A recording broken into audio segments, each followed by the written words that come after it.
Hey guys, how's it going? Hope you're doing well. My name is Crown, and today I'm going to read you some very interesting stories that I hope that you're gonna love. And now, without further ado, let's go!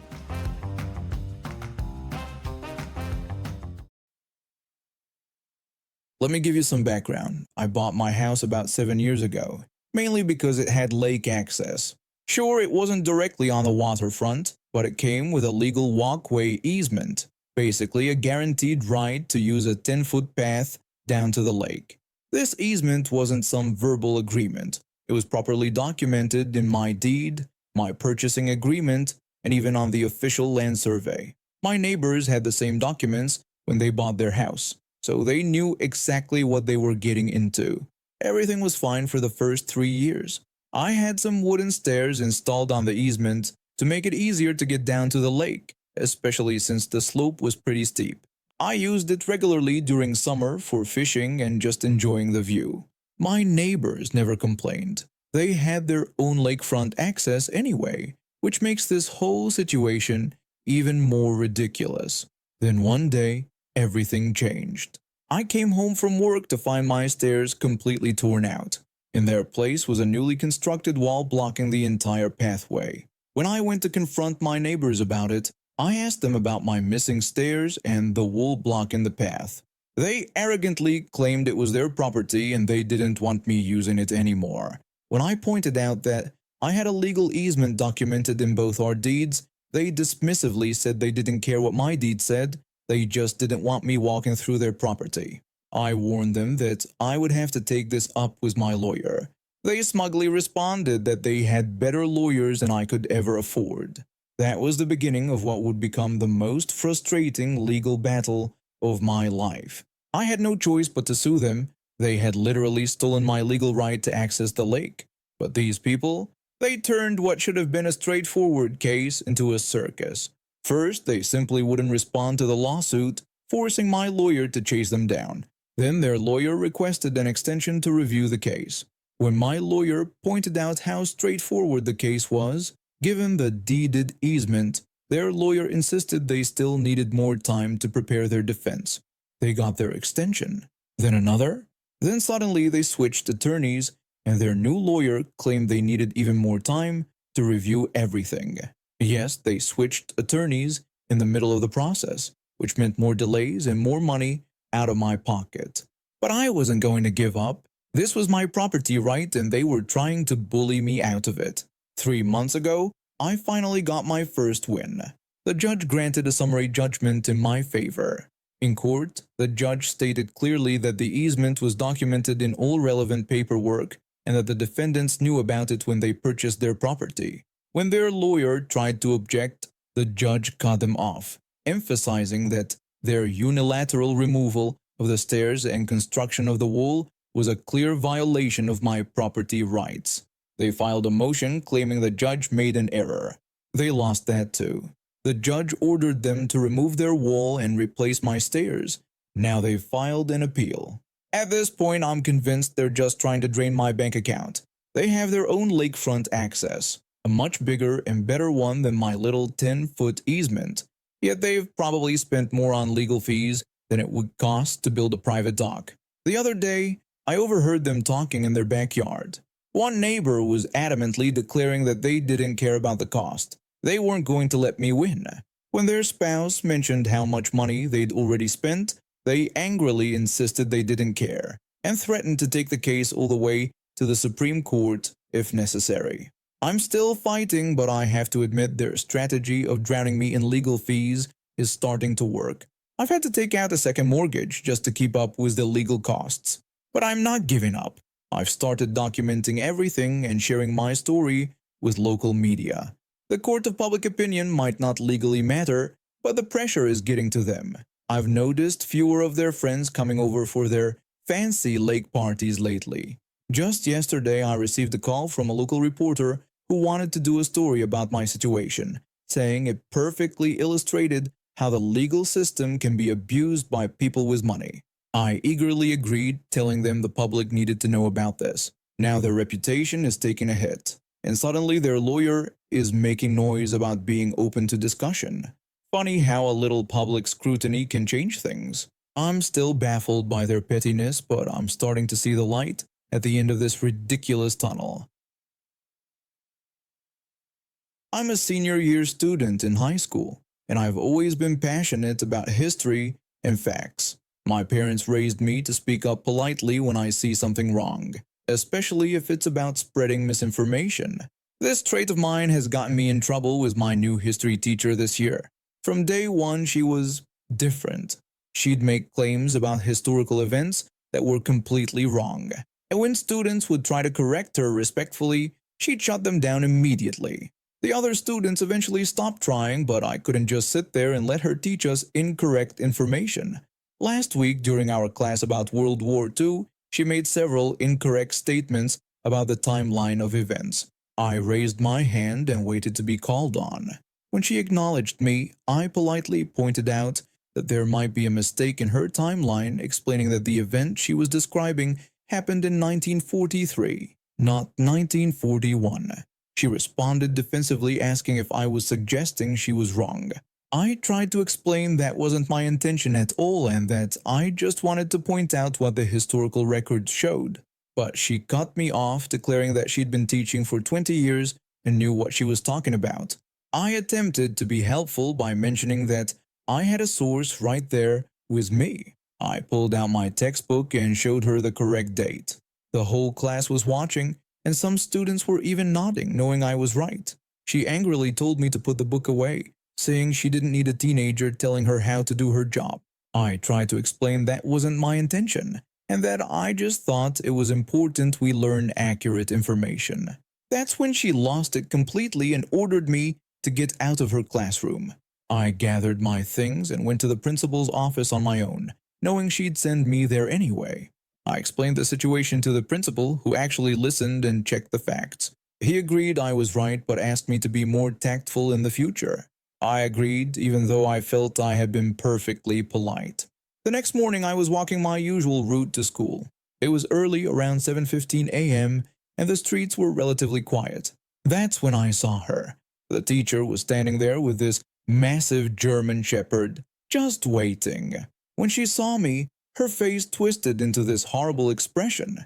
She taunted me, asking if I felt so smart now and accusing me of humiliating her in front of her class.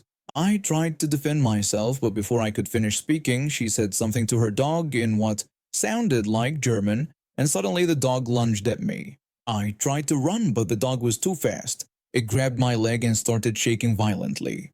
The pain was excruciating. I was screaming for help, and thankfully several people who were walking nearby came running. A construction worker and a jogger started hitting the dog with whatever they could find. A water bottle, a hard hat, trying to make it let go of my leg. The dog finally released me, but by then, the damage was done. Someone had already called the police and an ambulance. The teacher tried to run, but a delivery driver who saw everything blocked her path with his truck until the police arrived. The whole time she was screaming hysterically about how I deserved it and that I had ruined her reputation. The police arrested her on the spot. When I was being loaded into the ambulance, I heard one of the officers say they'd found texts on her phone to someone about teaching that kid a lesson, proving the attack was premeditated. My leg required surgery and over 50 stitches. The doctors said I was lucky the damage wasn't worse, but I still needed several months of physical therapy. The school district fired her immediately, and she was charged with assault with a deadly weapon since she had trained her dog to attack on command, and attempted murder due to the premeditated nature of the attack. During the trial, it came out that she had a history of aggressive behavior at previous schools, but it had been covered up through settlements and transfers. The judge showed no mercy. She got 15 years in prison, lost her teaching license permanently, and her dog was rehabilitated and rehomed with a police canine trainer. The school district tried to settle with my family out of court, but we pushed for a public trial to ensure everything came to light. They ended up paying for all my medical bills, therapy, and a significant settlement that's now in a trust fund for my college. They also implemented new verification procedures for checking teacher credentials and background checks. The whole incident prompted a review of her previous teaching materials. and they found she'd been teaching incorrect information for years. The school had to offer free supplementary history classes to any student who had been in her classes over the past 5 years. I still have a slight limp and probably always will, but knowing she'll never be able to teach again or hurt another student makes it a bit easier to deal with.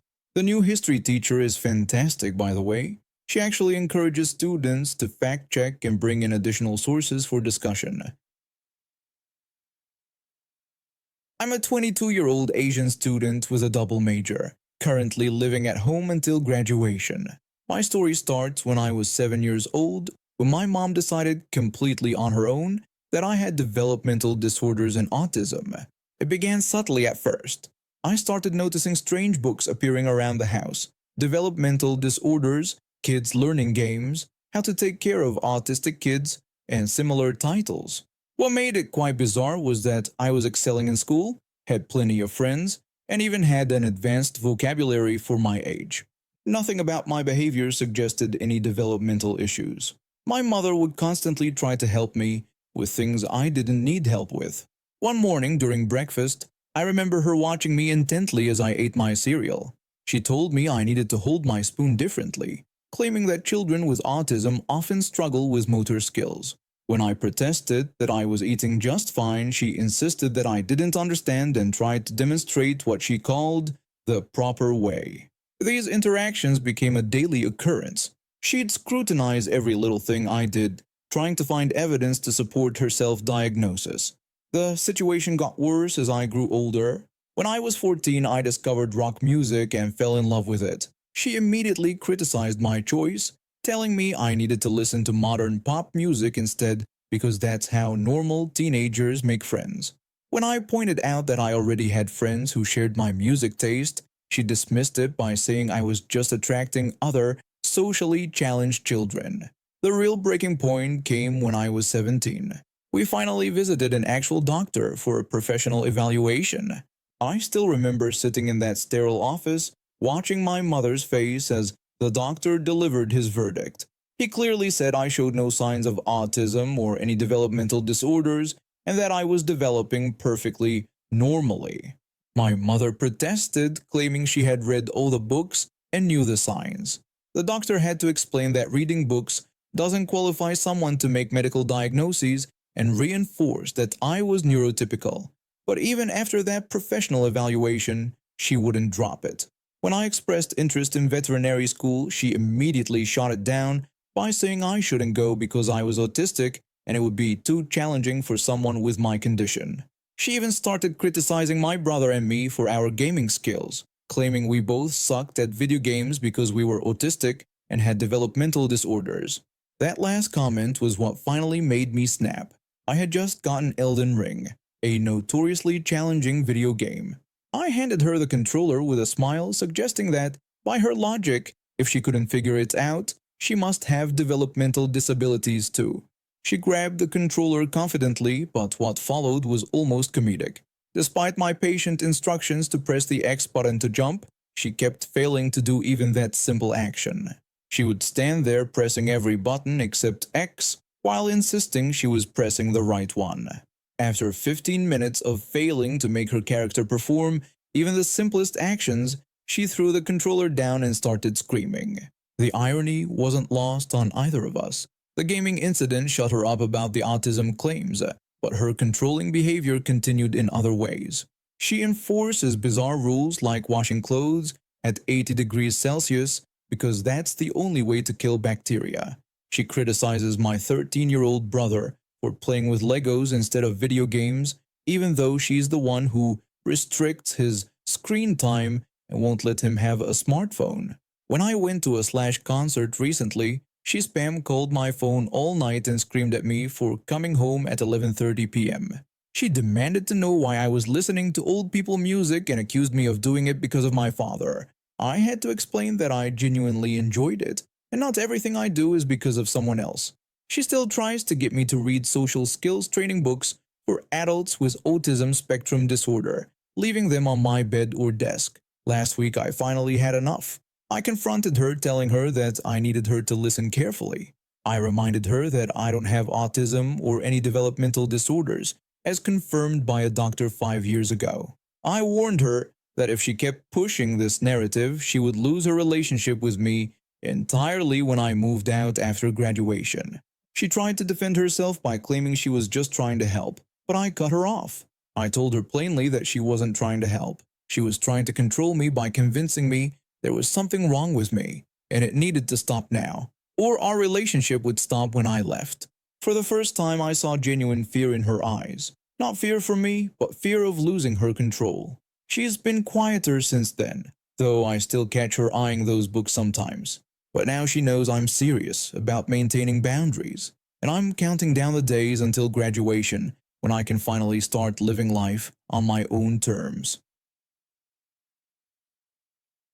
I've been married for 16 years, and throughout this entire time, I've had to deal with my in-laws' complete disregard for other people's time. It started with our wedding. They showed up 45 minutes late to the rehearsal dinner, claiming there was unexpected traffic on a route they'd driven hundreds of times.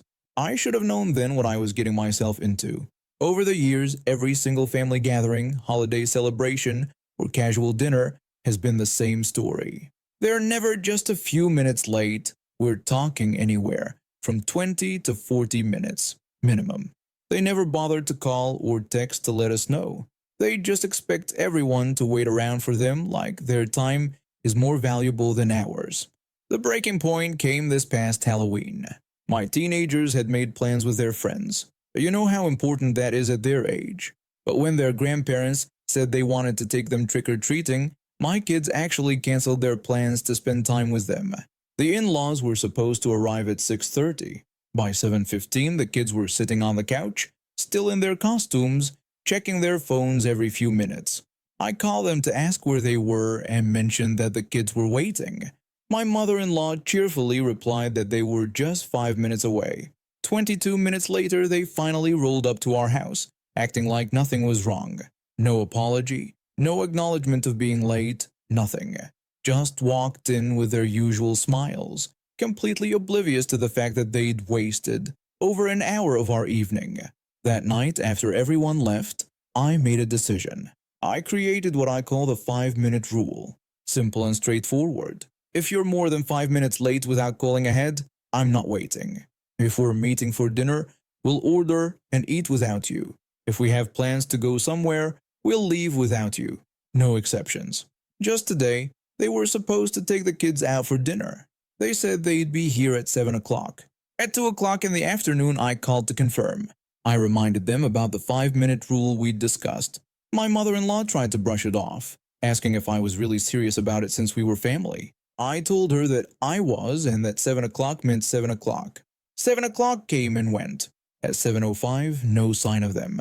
No call, no text. I called them to ask where they were. My father-in-law claimed they were about 10 minutes away, blaming terrible traffic. I told them not to bother coming then, as dinner was canceled. My mother-in-law quickly got on the phone, protesting that they'd driven all the way from an hour away and couldn't believe I was serious. I explained that I told them about the rule and that they could have either left earlier knowing they had an hour's drive or at least called to let us know they were running late. My father-in-law called it ridiculous, emphasizing that they were family. I pointed out that exactly because they were family, they should respect our time even more than strangers do. They tried guilt-tripping me for another few minutes, but I stood my ground. The kids were disappointed, sure, but they understood. They'd been victims of their grandparents' chronic lateness their entire lives. Later that evening, my mother-in-law sent a message to the family group chat expressing her disbelief at how we were treating them. She complained about driving an hour to see us and the kids, only to be turned away over what she called a few minutes, insisting this wasn't how family should treat family. I responded by agreeing that family shouldn't treat family this way, which is exactly why after 16 years of them constantly being late and wasting our time, this had to stop. I reiterated that the 5-minute rule would stand. My phone blew up with texts from various family members, some supporting me, others calling me unreasonable. But here's the thing. The following weekend, when we had planned a family brunch, my in-laws arrived 5 minutes early. And now we have reached the end of today's stories. Thank you for watching, and see you next time.